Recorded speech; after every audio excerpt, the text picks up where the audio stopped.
What's up, guys? I'm gonna be talking about Marvel Rivals for the foreseeable future, aren't I? So as you all know, Ultron is coming out tomorrow, but thanks to some more leaks, we got further confirmation Rogue and Gambit are coming to the game. So I'm gonna talk about their playstyles, give you guys a bit of character background, and some comic book recommendations. So without further ado, let's get into it. So the story of Ultron is actually pretty straightforward. Hank Pym created Ultron to help humanity, but it's a little deeper than that. Tony Stark has his suits, Reed Richards is Reed Richards, and what does Hank Pym have?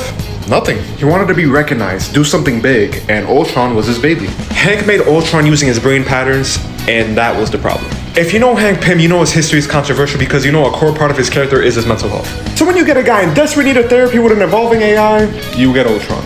Now let's talk about gameplay since people got access to him early. As a guy who prefers going support, I don't know how I feel about him. His basic attack has some serious range, and having healing bots in the shield is definitely going to be useful. My problem is that his ult does too little damage, to the point where I feel like some characters are going to be able to power through it and get their hands on you. Now Rocket's ult used to be pretty bad, so something that can be fixed with a buff, but I'm saying right now, I don't see myself maining them, but I could be wrong.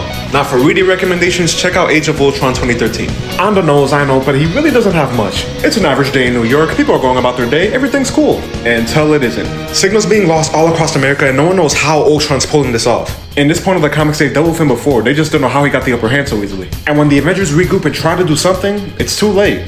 Submit or perish. If you've seen Terminator or any dark future story, you know the vibes here. Look at Cap sad because he broke his shield for the 15th time. Now with a story like this, there is some time jumping, and it even asks the question, how far are you willing to go to save the future? And it is far from simple because it takes some turns. Looking for some dark action? Check this out. Now let's talk about Rogue. Small town girl from Mississippi, Rogue's powers kicked in at a young age when she kissed her boyfriend Cody and nearly killed him. After her father found out, he disowned her and she was on the road. And while she was homeless, Mystique would take her in and adopt her. Though this of course led to her being a bad guy for a while and a really bad haircut.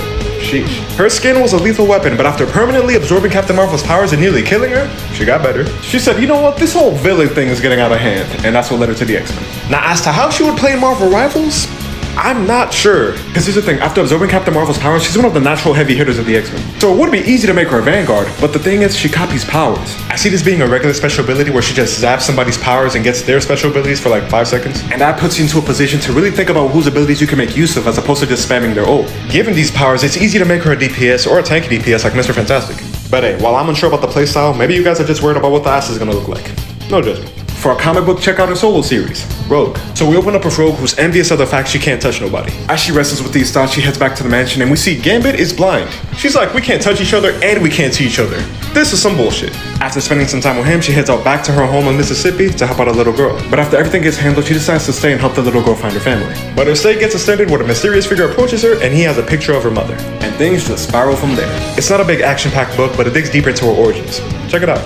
And finally, we get to Gambit. We start in New Orleans, where Gambit's parents looked at him when he was a baby and said, this baby got some weird ass eyes. We're making a new one, and dipped on him. So as a child, he would end up in the Thieves Guild, and he would end up meeting the daughter of the head of the Assassins Guild. They became friends as kids and would end up marrying each other when they grew up. Now, Bellavana's brother said, hell no, you are not marrying my sister. I challenge you to a duel. Remy didn't think much of it. He's like, alright, if that's what you want. And it ended exactly how you would expect. But because he had powers, the outcome was considered unfair, and he was cast out of New Orleans. Now, there's a lot that happens after this, and you would have to read X-Men Origins Gambit to get the full story. But all you really need to know is that during his escapades, he saved Storm, who was the agent at the time. And after they got that handled, he became an X-Men. Now with Gambit, I'm 90% sure he's a DPS, but they could freak it and make him a support. I understand how unlikely that is given how destructive his power is, but hey, Nettie's made invisible when a healer. Nothing's stopping them. And there's a couple of ways you can go about it. You can make his basic attack heal allies and hurt enemies, or you can go the Mantis route, where giving your enemies a charge gives them more health or armor or damage. Again, it's unlikely, but I'm just saying I wouldn't be mad if they went that route. Now for a comic recommendation, I got Gambit, King of Thieves. This book has Gambit going back to his roots. Him and Rogue on a break and he's taking time away from the X-Men, so he decides to do what he does best.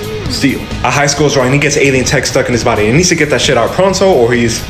It's not about Gambit trying to relive his glory days, he's just trying to figure out where he stands in the world. The moral dilemma of, I'm a hero, but I also like doing this illegal shit. It's a hefty read, but a fun time. And as a little bonus, if you just want to see them together, check out the Rogue and Gambit comic books. And we are done. Hope you guys enjoyed the video. Please like and subscribe, my socials will be in the description. And please tell me, are you excited about Ultron? Are Rogue and Gambit coming soon? Who else do you want in Marvel Rivals? Are your thoughts? Let me know in the comments.